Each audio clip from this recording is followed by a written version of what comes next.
Hello everyone, TMMgamer here, and today I'm bringing you a very nice Team Defender gameplay on Village using the G36C. Now my perk setup is Recon, Hardline Pro and Steady Aim Pro, but before I get into the gameplay I would just like to hope and pray that you all had a very good Christmas and New Year, because I know I did, and announce that this is officially the end of my winter break. Now I think it was probably a good idea that I had a winter break over the last couple of days, because it felt like my throat was being attacked by someone with sandpaper, but now I've kicked that, I'm recovered, I'm fully fit and firing, ready to have a very successful new year. So I hope you guys are ready for some awesome Call of Duty videos. Now the video I'm uploading today is a Team Defender gameplay, like I mentioned, and to be quite honest with you, I haven't really played too much Team Defender. It's not a gameplay that's ever appealed to me, but you know, I was in a party a couple of days ago with some friends, and before I knew it we were lumped into some Team Defender, and I've come up with a few tactics here to really make winning this game mode a lot easier than it has to be, because you know, a lot of people who play this gameplay just treat it like a normal team deathmatch, and it is very similar to a normal team deathmatch. However,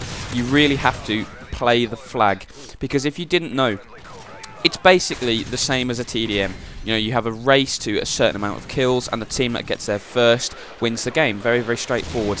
But there is a slight change to what normally happens in a TDM, because instead of just having straight kills, you have this flag. Now the first person to die in the lobby will drop this flag, so there's no point sitting back and waiting for someone to run past, because it's all about that first blood. If you get that first blood nice and early by, say, getting someone with grenades, as I kill people, someone with my last 4 bullets, I was very pleased with that, you're going to do very well, because once your team has the flag in its possession, you will get double points. And now double points in TDM, obviously it's a game mode which is relatively easy to win anyway, but if you get that double points, you really begin to stomp the lobby. And we stomped these guys so hard that in the end quite a lot of them rage quit, because if they didn't rage quit, we had so much air support in the air, the kills would have been 40-50 kills. But this is the perfect way to play Team Defender.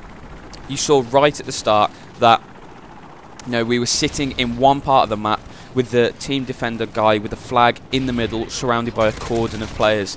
And this is the best way to defend the flag carrier, because it's all about keeping that flag carrier alive. Because every single kill your team gets, not just the kills from the flag carrier, but every single team kill you get is doubled. So if you don't hold onto the flag, and if you seriously don't protect the flag carrier, you are going to be up against it. I'm not saying it's impossible to win, because if you're up against a team of no hopers, you can win, but against any reasonable team, you really need to establish that flag nice and early, get a cordon around them, protect the flag carrier, and you will win this game mode very easily. And this is how it turns out, you know. So if you are playing Team Defender, perhaps you haven't played it before, try and play it with a party, because it is one of those game modes that really does reward teamwork. It's not a game mode that the lone wolf can necessarily win all the time. I mean, if you go on a beast and get a 40 kill, 50 kill, 60 kill TDM, of course you're going to win the game. But you can go 35-4 and lose these games, because if the enemy has the flag, and if your team is relatively terrible, they will get stomped and you will end up losing. So it's all about holding the flag. Now on Village, this spot right here is perfect, because you get a view onto the riverbed, you get a view into the village itself, but you're also protected from Pride Rock from here. All you need to do is have someone watch your backside, which they are doing pretty well, and you're going to go on a very nice run.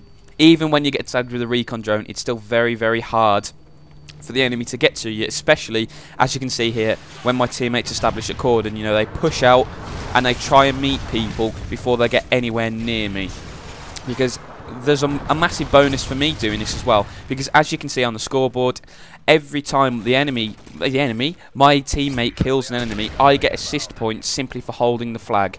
So it really does encourage you to play like a team. You know, not just to simply charge off on your solo mission and end up getting killed, because if you do that, your chance of victory will drop substantially. Now, this is the part of the gameplay where everyone has bailed pretty much. See, as you can see here, more and more people are rage quitting. We have a friendly Osprey gunner up, and unfortunately this is when the game slows down a little bit. But you know, it's still a very good gameplay, and it's a gameplay showing you exactly how to win a Team Defender, which is basically not doing that. But anyway, I hope you've enjoyed that little bit of the gameplay. I'm just going to move on a little bit now to what my plans are for, say, the next month, because if you guys watched my last video, I would have defended quite strongly my philosophy about my channel and what I see my channel as being, and I mentioned quite strongly that I think it's about tactics. I mean, uploading pub stomping gameplays like I did last week, they're very, very fun, and I will continue to do that. So if you guys are into those sort of high kill gameplays, I am still going to be uploading those, so don't worry, it's not just going to be a tactics fest. There will be some pretty sweet gameplays coming as well, but like I mentioned in the last commentary, I really do enjoy uploading tactics videos. So what I am going to announce now is a new series in Call of Duty tutorials. Now, I've already done fairly basic tutorials in the past, but this is going to be really properly in depth in the same standard as my FIFA tutorials. And what I'm going to be doing is doing individual game modes. I'm going to start off with domination because that's the game mode I play the most, so I'll be able to impart as many tips as possible. What I'm going to do from here on in is whenever I get online onto my PS3, I'm going to be playing a massive range of game modes, pretty much every game mode you can think of, apart from Search and Destroy, because I hate Search and Destroy. But, you know, any other game mode I'm going to be playing religiously, getting footage, and I'm going to compile a tutorial on how to do well on that particular game. So I really, really hope you're going to enjoy that. The first one, which I mentioned will be Domination, will probably be up not this week, but the week after, because I have exams starting on the 17th of January, so I'm not going to be able to play as much during this period as I have been over Christmas. So I'm going to be revising cards, but don't worry, there'll be plenty of gameplay and plenty of tutorials to come. So guys, I hope you've enjoyed the gameplay, and as always, have a fantastic day.